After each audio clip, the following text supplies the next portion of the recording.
So now it is my pleasure to introduce myself, as well as my panel guest, Dr. Eunice Grant, and I shall read her bio. So Dr. Eunice Grant is a team builder with an MA in management and a PhD in religious studies. Dr. Grant serves as an associate pastor at True Vine International Church. As a leader in her field, she understands the importance of healthy, productive teams. Her passion is to help everyone feel valued, appreciated, and encouraged. She is aware that life brings storms that cause fragility in life. After a traumatic experience, many people need mental health support.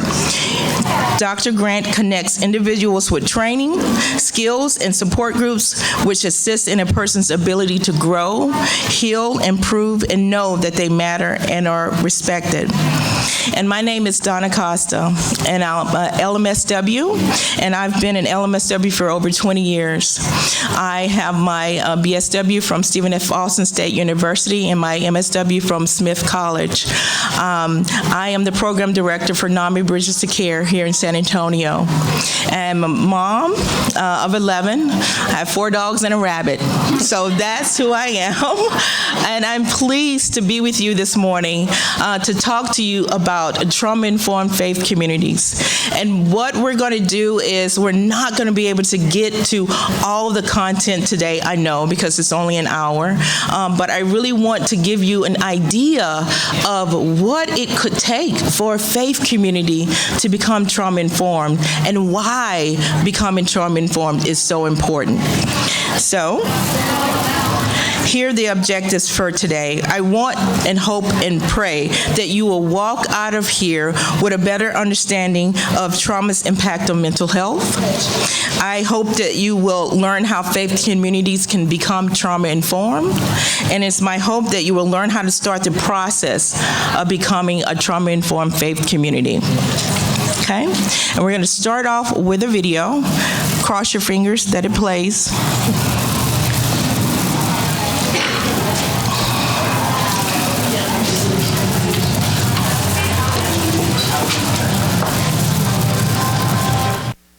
So let me ask you that question that they ask in the video. If you could see what people experience in their lives, would it change how you responded to them?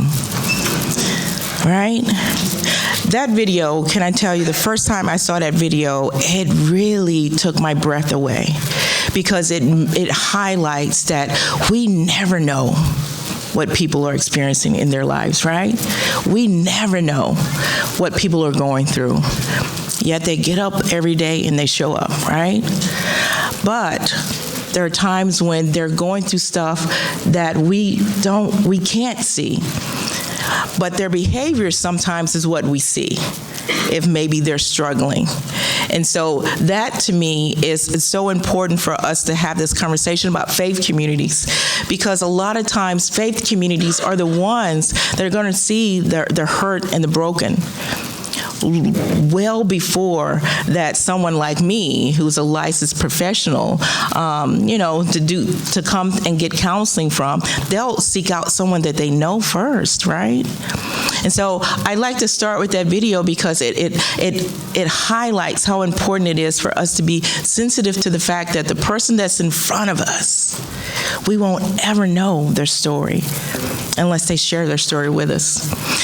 So today we're going to talk about faith, the important roles of faith communities, and how they can impact a person's life as it relates to trauma. And we're also going to talk about a little bit about trauma. I know I may be speaking to the choir for a large portion of you.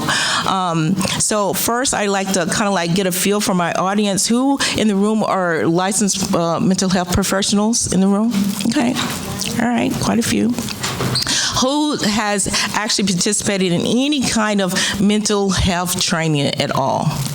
Okay, all right. All right, so I got some people kind of understand a little bit about trauma in this room, all right? We're just gonna go over it just a little bit.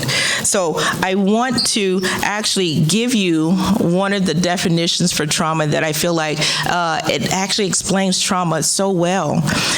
Trauma can be one event or a series of events that is experienced by someone as physically or emotionally harmful or threatening that has lasting adverse effects on that individual's functioning and or physical, social, emotional, spiritual well-being.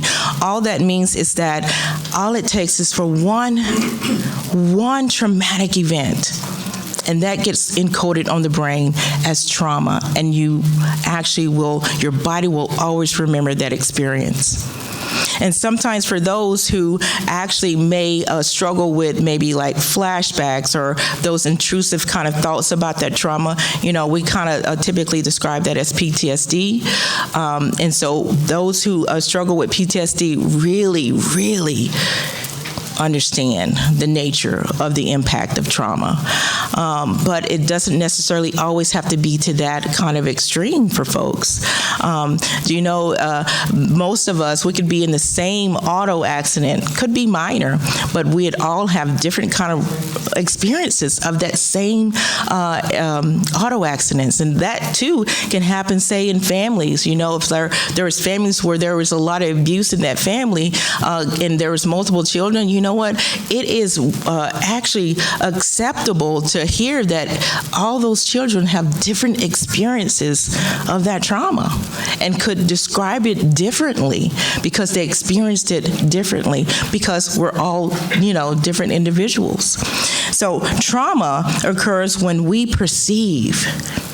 It doesn't necessarily actually even have to be, but if I perceive that this event is traumatic, it is encoded on my brain as trauma. And if I perceive it to be life or death, guess what? It's a traumatic experience to me.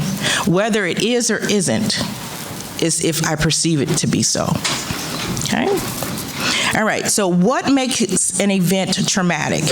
It's sudden, unexpected, and extreme. Extreme is the important word here because it is to the point to where it exceeds a person's ability to actually cope with that.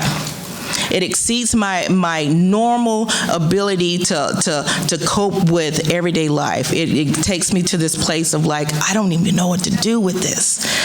Brain, what do I do with this? That makes an event traumatic. Events are experience that's outside a person's control. So if my brain perceives it to something to where I don't know what to do with it, that in itself becomes a traumatic event for me. And certain stages of life actually makes people much more vulnerable to trauma. Those in teenagers and those who are actually in their early 20s, and that's because our brain doesn't fully develop until like mid to late 20s. Did you know that? So if you have teenagers and you've ever asked them the question like, what were you thinking after they did something? Likely it's because, this part of their brain is not fully developed. And I say that a lot. With my 11 children, I've said that a lot in my life. What were you thinking? But also later in life, those elderly are also much more vulnerable to trauma. Okay, so let's talk about the impact of trauma and why is there's an impact. It's because it's pervasive. It can actually impact childhood development. It can impact brain development. And research has shown that actually trauma can change brain development. It's repairable. I want you to know that because sometimes when you hear that, you get to this place of like, wow, then there's no hope. There is hope. You can actually build resilience. And it has far-reaching and lasting impact, and it can affect youth and families. It actually can impact relationships, because what people don't know, trauma disconnects us, not just with each other, but it disconnects us from ourselves. And we're going to talk a little bit about that. All right, so let's talk about just how prevalent is trauma. Approximately 5 million children experience some form of trauma every year. That hurts my heart. As someone who's a champion for our littles, I call our kiddos littles, and for our youth, it saddens my heart that at early ages sometimes they experience things that even no adult should have to experience. Studies have shown that up to 75% of individuals seeking treatment for substance use disorder actually have been exposed to or experienced a traumatic event in their lives. Hence, the use of substances is largely why most people kind of turn to that as a way to escape the pain that trauma can cause. And as far as mental health, trauma does affect our mental health. And those of you who may have experienced trauma in your life, you recognize it does impact your mental health, especially those who experience those intrusive thoughts or, those memories that'll pop up, or even your body will remember the trauma. Over 51 million of Americans are experiencing mental health condition. This is every year. And of those, half of those who actually experience a mental health condition largely go untreated. This number right here, I feel like is underreported, but it's still an amazing high number. 750,000 Texans have had suicidal thoughts in the last year alone. And 3 million youth have suicidal thoughts this past year. Isn't that alarming? And I probably have also I've already talked about that, but I want to talk about trauma-informed care and why it's important for this conversation here today. And why, if not organizations, if not faith communities, but individuals should become trauma-informed. It's because the person in front of you is much more likely to have trauma in their life than not. So I am a clinician who actually operates from the standpoint that the person in front of me likely has trauma in their history, and I start with that. I start from there, and that's how I proceed with them. Trauma-informed care is just about, and this is like a technical kind of, definition of trauma-informed care, because I want you to kind of open your minds up to what it is. And again, I know I may be speaking to the choir, because a lot of you probably are aware of trauma-informed care, because it's really been in the news a lot. We've really been talking about it. But what does it mean?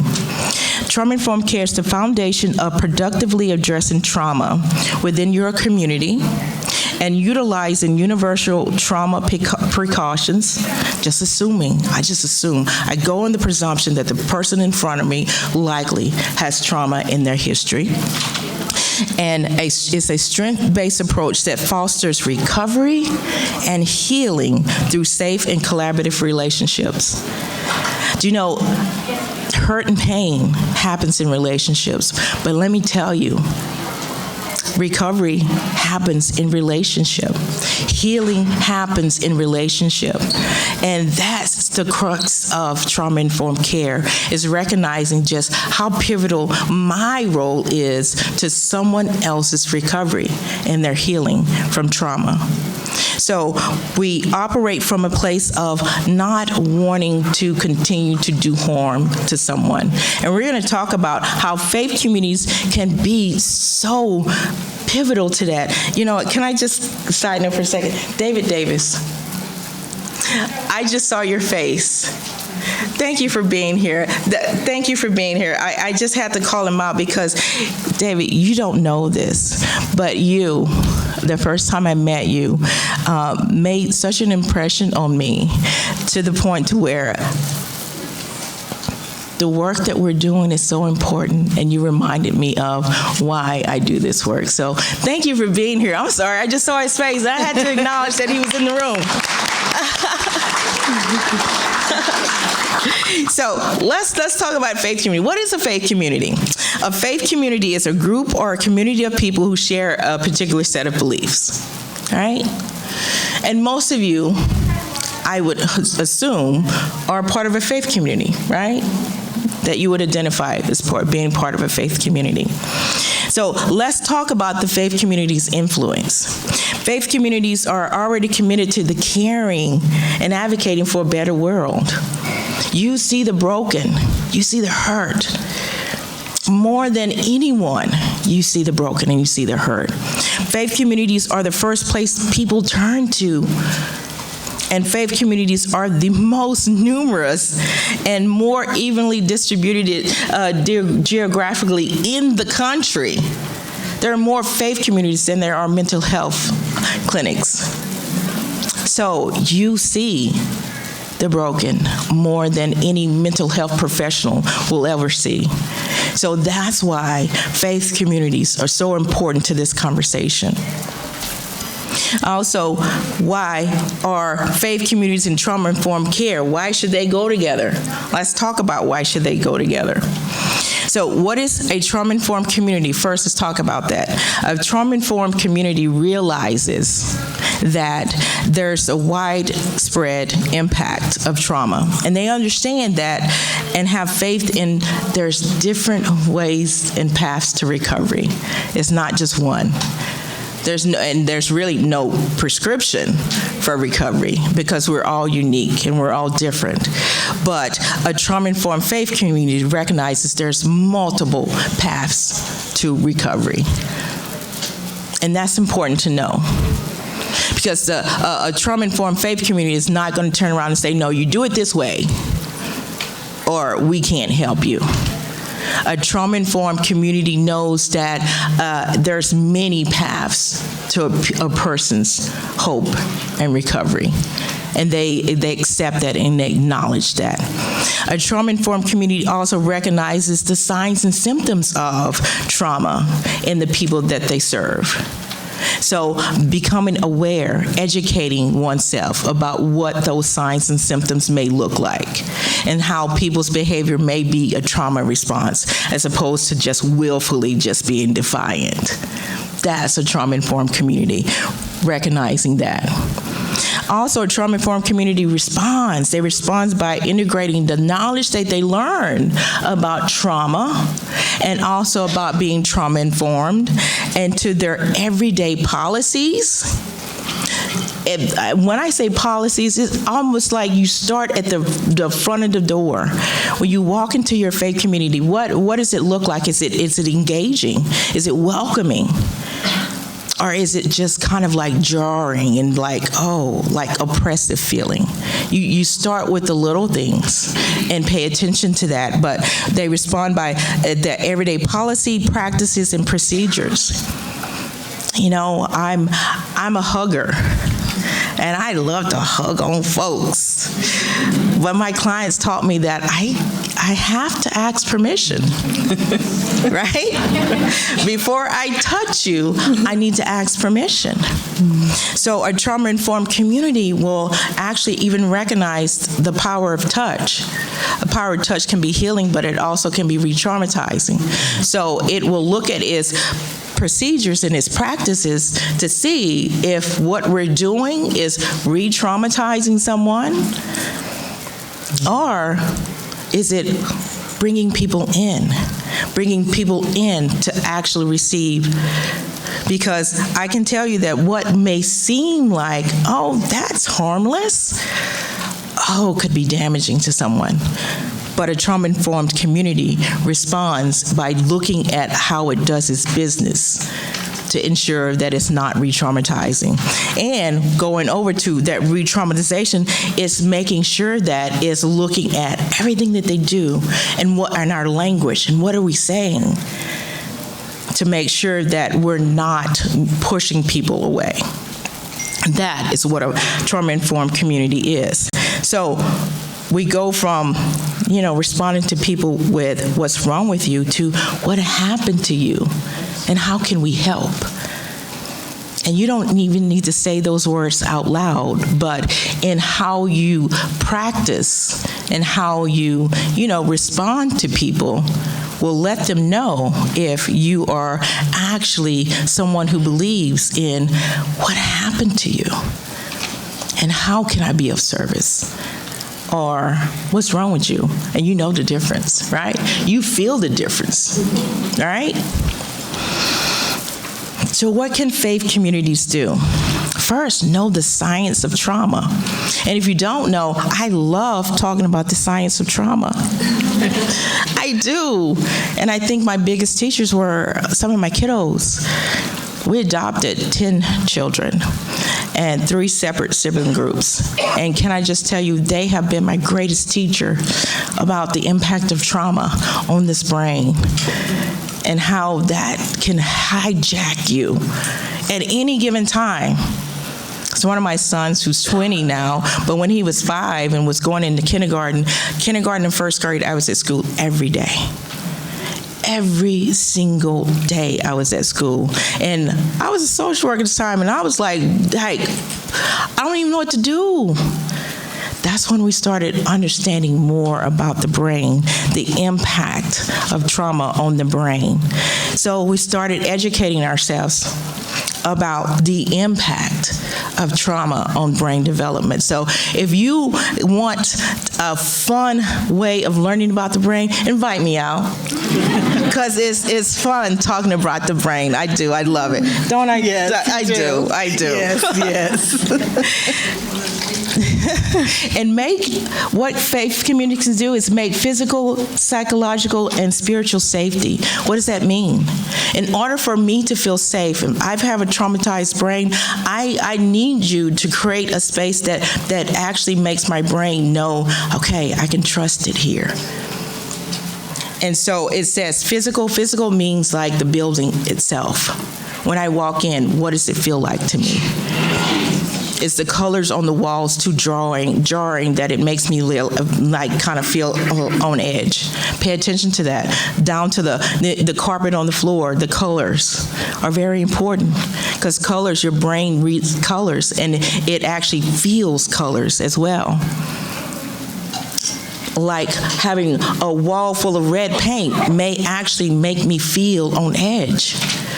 So I have to pay attention to stuff like that. So faith communities, pay attention to that physical and as well as psychological. You know what? When you walk into your faith community and you're a new person, do people greet you? Or do they just walk past you and sit down? That tells my brain something. Do I feel welcome then? And if I don't feel welcome, guess what? You only get one shot, right? You get one shot to make me feel safe. And if you miss the mark, I may not come back, right? Spiritual safety. A lot of times, people who actually experience trauma in their life, actually, spiritual trauma may be one of them. There's a such thing as church hurt. That's what we call it. So I actually may need you to help me actually love my higher power or whatever you ascribe to trust my higher power again. Because somewhere along the line, someone actually caused me so much damage to where I hate God. So I need you to help me feel safe spiritually. Also, faith communities can actually be a source of spiritual grounding. Help me understand whatever our holy book is. Help me understand that. Help me to reacquaint with it if I knew it from before, but because of some spiritual damage, maybe I need to be reacquainted with it. Help me. And that goes with that spiritual safety. And recognize that recovery takes time. It will not happen overnight. because the hurt didn't happen. I have years of damage that I have to now process and kind of work through. So one day is not going to take it for me. It's going to take time. And so we need to be patient with people who have a lot of trauma in their past. Before I keep going, does anyone have any questions, Dave? Okay. And I want you to also recognize that faith communities or faith leaders are usually the first point of contact when individuals face mental health challenges. So it's so important to know what trauma can look like for folks. There are organizations in the community that will come out and help you learn about the mental health aspects of trauma, and will help you learn about the science of trauma. All right, so this is a lot on the screen right now, but basically I want you to know that it's important to create a safe environment. So you start with the safe zone. Make it a sacred space. Make me feel welcome. Make me know that if I walk in, that people are not going to judge me, and that I'm okay. If I'm struggling, I'm still okay. I'm still that human being that you see me. Help me know that. And it may take work for your faith community who actually, most faith communities who actually operate and they're very close as a family, and someone new comes in, sometimes it's kind of hard for the new person to kind of come in. It can be awkward. Help them feel welcome. This is where it starts, creating that safe zone for folks. Start there. If you don't start there, guess what?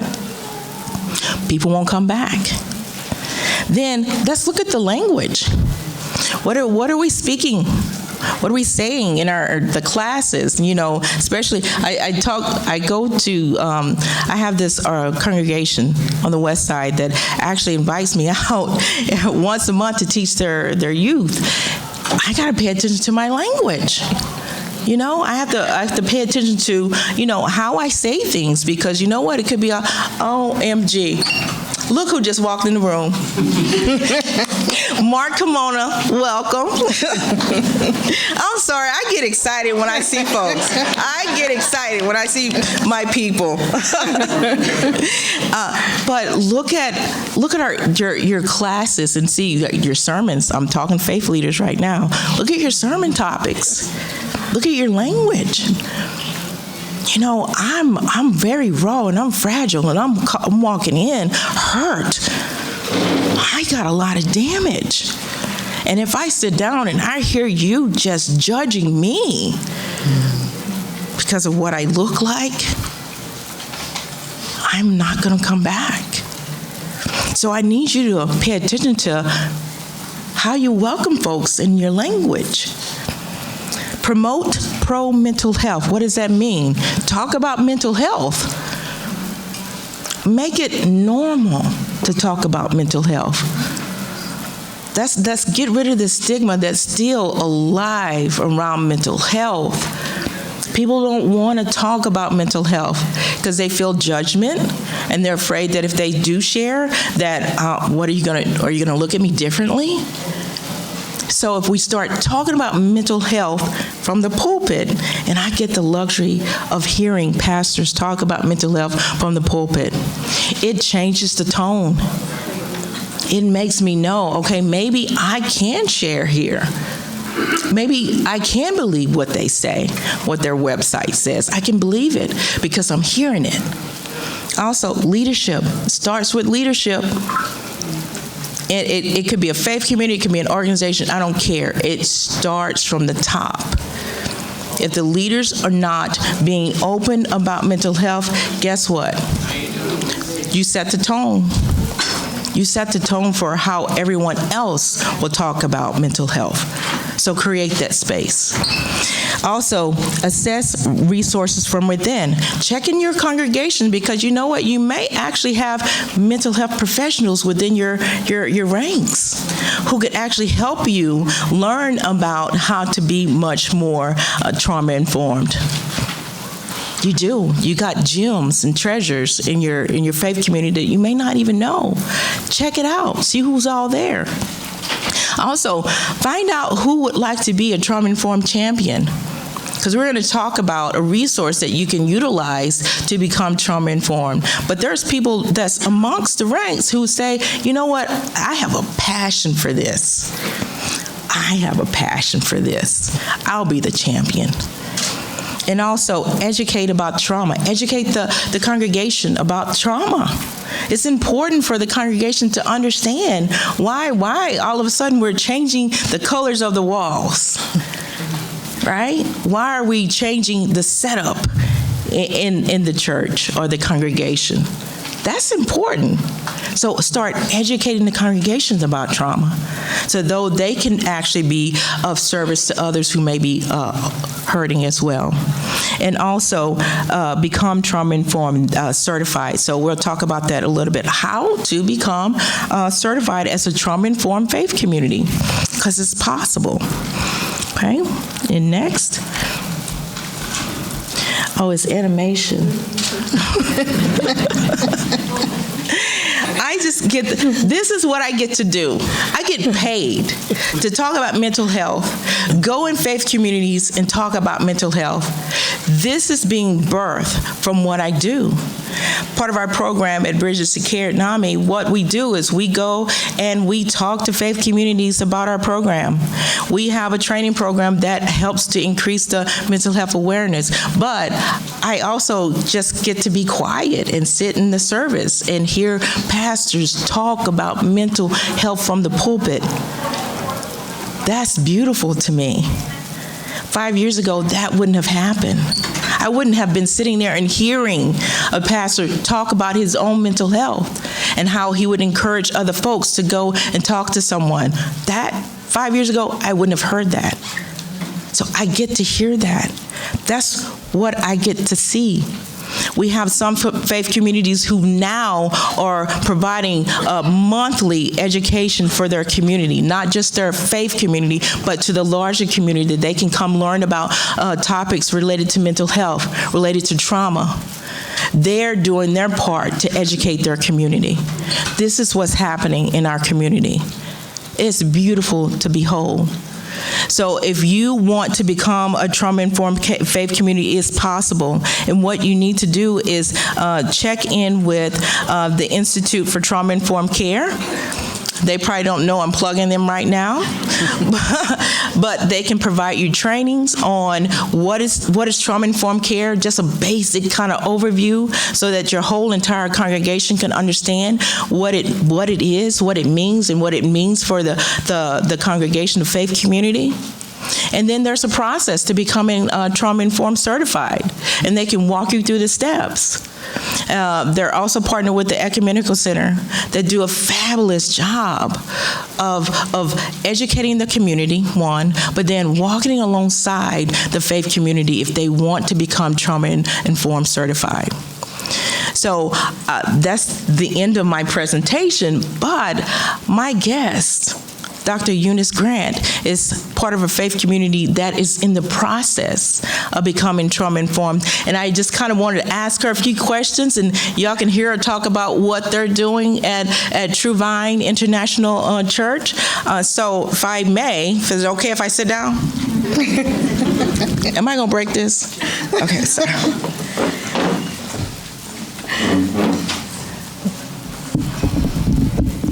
Okay. I'm going to stop that. All right, Dr. Eunice. Okay. Thank you so much for being a part of this presentation with me. And you are the associate pastor at True Vine International Church. Mm-hmm. Can you tell me what you've noticed since True Vine has started going through the Bridges to Care trainings? Okay. So I want to say good morning to everybody, and I'm just so happy that you're all here. And what I would like to share is how it has impacted us at our church. So I want to say that sometimes in the faith communities, we may be closed when different topics come up and we don't really want to receive it. We're like, yeah. But as Donna has shared with us, the impact that it has made for us, I feel like maybe there were things that were under the rug that were covered up, or either we had a mask on and we couldn't accept everything. But as our leaders, they really want to know, okay, how can we help humanity better? And so in doing that, they got involved with Donna, and she started training us and teaching us how to become trauma-informed. And I don't want to say there was an easy process, okay? I'm the Sunday school superintendent, so I'm the one that kind of was responsible for bringing the educational aspect to the Sunday school. And with that, when they brought in topics and they brought Donna in, I want to say, I love you. But I didn't want to accept it yet because I wasn't informed. Yeah, and as we continued to allow her to come in, we set up the Sunday school so that once a month she comes in and she shares topics with us. So what I've noticed from that, being open, and at first it may be a little bit hard because you're like, okay, this is something new. When change is taking place, we don't always want to accept it, but if we do accept it, it's going to make us better. So we opened up and we allowed her to come in, and we saw how the congregants were receiving what we were saying, because a lot of us were sitting and hurting with mental illnesses. We've had trauma that has taken place in our lives, but in the church, sometimes you don't want to share it because you feel like, well, I should be past that by now. But when something happens and it's traumatic, it does stay in your brain. And when it stays in your brain, you have symptoms. And other people probably see it, but the community is kind of closed sometimes. But we've opened up our hearts, we've opened up our minds. Our leaders, Bishop Trevor and Overseer Emma, they are just awesome people, and they have opened up their hearts so that we can receive. And as we're receiving, we're becoming informed. And those things where probably were hush-hush to us, now it's like, let's talk about it. Let's hear it. And as we're listening and we're hearing, she's even teaching us how to hear, how to listen, how to not already have an opinion formed in your mind, but how to listen so we can hear and detect and be that more compassionate so that we can help others. That's good. Yes, I did. I'm just gonna be honest. You know what? When you walk into a room and you notice folks are looking at you with the side eye. Yeah, and you know what? And I'm used to that. I'm used to it because I'm coming in to talk about a topic that we don't talk about. We don't talk about mental health. Yeah. And what you said is hush, hush. What goes on in his house stays in his house is truly the mantra for a lot of communities, right? And so I'm used to that. So it didn't faze me because I'm still going to come in and bring. Yes. But boy, have they been so receptive to the information, And we just do it in bite-sized chunks and have it open for discussion, because that's where transformation happens, I feel like. It's when you start normalizing the conversation.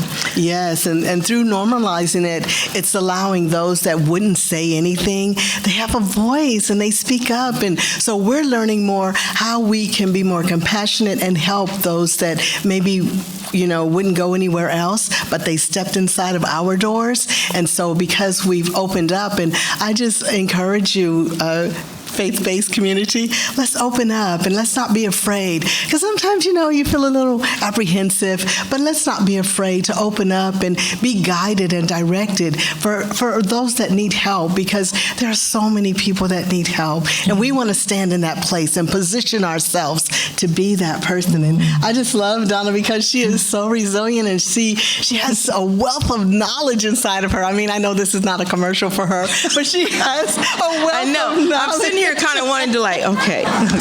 And she's so down to earth that you can speak with her and no judgment. Even though we're leaders, she wouldn't say, I thought a leader would know better than that. No judgment. Mm-hmm. She just welcomes and talks with us, and very warm. We're very responsive. So thank you for helping us. Thank you. Mm-hmm. All right, next question. Well, can you share with us what True Vine is doing as it relates to becoming trauma-informed? Okay, so in our Sunday school, we have classes once a month, and then we have Words for the Soul on Sunday after evenings around 6 o'clock. Different speakers can come in, and our leaders allow them to speak on different topics. And I know that you've been one of those that have spoken spoken to us. And so it's on Facebook, and I don't know, is that okay to say? It's on Facebook, and it's True Vine Church, and we have a time where it can be it's an open discussion, and we're able to talk, and people can put in their comments, and then we'll get back with whomever needs the help that they need. But the Sunday school, I guess because that's my baby, and I just really love it, and it's an educational piece in the church. And we come and we talk, and we go through the PowerPoint sessions, and then we can have dialogue, and we have time to just discuss it. And then sometimes we may not get finished with the whole topic on that day, but we'll pass it on to the next month. So it's a work in progress, and we're learning, and it feels so good to become trauma informed, because it was a topic, like we say, that it was hush hush, and a lot of people didn't talk about it. Now, those of you that are in the health field, you probably did, and you knew, but bringing it to the church and the faith-based people, kind of, it could have been hard on you, but keep pushing, because it's coming in. We're learning. Yeah. I've had a number of faith leaders say that they didn't know what they didn't know until they kind of gotten educated about mental health, and now are engaging in these conversations. And I have to say, it's the discussion. I can come in with a PowerPoint all day long, but it's the discussion that's where the learning happens, and it's really fruitful and powerful conversation. So I'm pleased to be a part of it, that you guys keep inviting me back, so I thank you. What would you recommend for faith communities if they're just kind of in the beginning stages of thinking about becoming trauma-informed? I would just like to encourage us, if you're thinking about it, it's like, you're becoming aware of something. And just to get involved with the agency that's going to help us. And when you get involved, they'll take you as fast or as slow as you want to go, and they're not going to judge you. They're just going to invite them. So you invite them in, they come in, they share what they have, and once they share it with us, then start listening and just being aware. And, even asking God, help us to have an open mind and an open heart, because He really will help us to see what's the next step for us as a faith-based community. And this is our step that we need to step into. So we get involved. And as we get involved, we'll see change happening. We'll see our own parishioners getting healthy in their mind, because they may have been holding on to things that nobody knew about. Maybe their family may have known, but it was all up under the rug, because we don't want anybody to look down on us. We want them to think that we are up here. But as we get involved, we begin to break up that stuff in our heart. And I know there's a scripture that says, break up that fallow ground. We begin to break that up, and then we're allowing someone to pour different seeds in, so that we can understand how we can continue to go forward. Because I heard someone out front saying, movement, we have to have movement. We have to go forward. In this day and time, I work with children, and I see the changes that have taken place in the little ones' lives. And so I want to be that champion that will help parents to help their children to develop and be healthy. So open up your hearts and your mind, allowing her in. She won't harm us. They won't do us harm. They will do us good. I try not to. Thank you. She may give you some hard things to think about, though, and you don't want to say nothing, but as you sit there and let it soak in, and then you're like, okay. Thank you. Thank you, Dr. Eunice, so much for being part of this with me. This is the end of my speaking portion, but I wanted to open it up to you. If you have any questions, any comments that you have, for each other. Yes, ma'am. Okay. I'll just dive in. Yeah. I'm with Travis Park Church. Yeah. We serve the homeless group, Yeah, you do. which is awesome. We deal with mental health every Sunday. Yes. One of our principles is do no harm. Yeah. When you have one of our members or one of our people who has mental health issues, who is acting out, how do you have an intervention that does no harm? Yeah. For instance, we had a gentleman who felt the need to masturbate in the hallway on the way to the children's wing. Well, what do you do with that?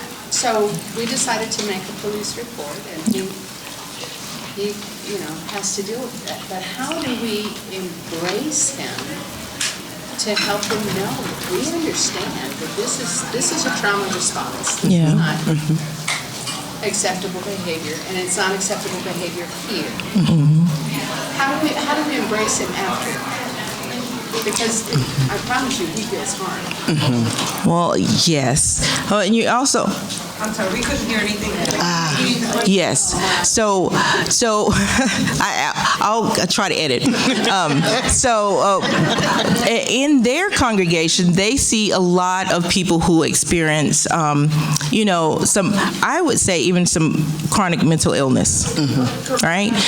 But also homeless situations.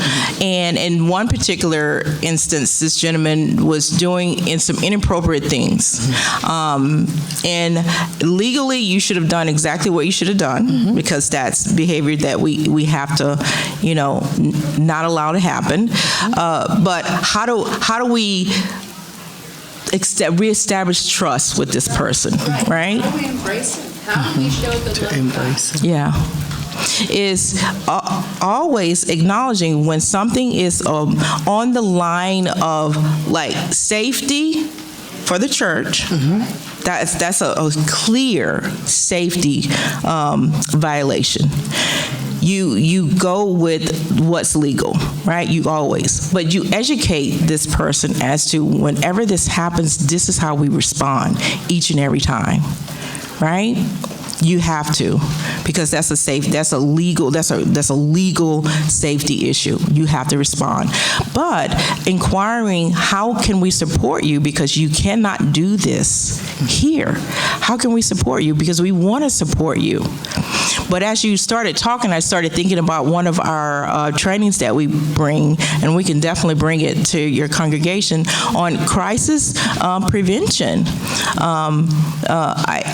Looking at Angelica, we did that at the YWCA, but teaching your leadership on some skills on how to mitigate those kind of situations. But at every turn, if you have to do something as to discourage that kind of behavior, you talk about why. And these are the reasons why we're doing this. Because we have to protect our congregants, our children, and we also have to protect you. Yeah. Because that behavior actually is unsafe behavior for this person as well. So you explain it every time. And every time, if we witness this behavior, we will do this every time, right? That's compassionate. You're explaining the why, because you have to follow through with that kind of, with those kind of actions. Unfortunately, you do. You're welcome. I saw another hand go pop up. Is that Mary Beth? Yes, Mary Beth.